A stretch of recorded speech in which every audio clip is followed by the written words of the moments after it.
Uyimda hech narsa qolmadi deydigan odamniyam uyidan topiladigan, atigi 5 daqiqa vaqt talab qilinadigan va hozirgi yoz mavsumida shunaqangi zo'r ketadigan ajoyib nonushta tayyorlaymiz.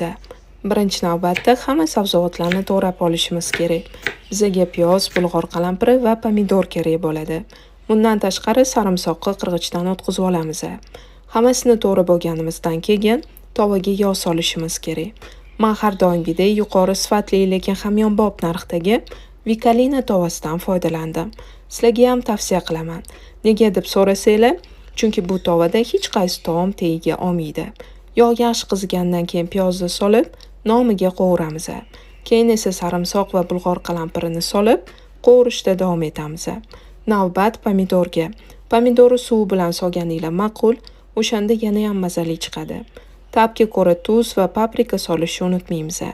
Hammasini yaxshilab qovurib olganimizdan keyin baland olovda 2-3 daqiqa davomida qaynatamiz. 2-3 daqiqadan keyin esa xuddi videoda ko'rsatilgandek qilib tuxumni solamiz va yana 3-4 daqiqa kutib turamiz. 3-4 daqiqadan keyin qarabsizlarki, hammaga birdek yoqadigan ajoyib nonushta tayyor. Ta'bga ko'ra bezatib dasturxonga tortsanglar bo'ladi. Ishoninglar, rostdan ham zo'r chiqadi. Sizlar ham albatta tayyorlab ko'ringlar. Hammaga yoqimli ishtaha.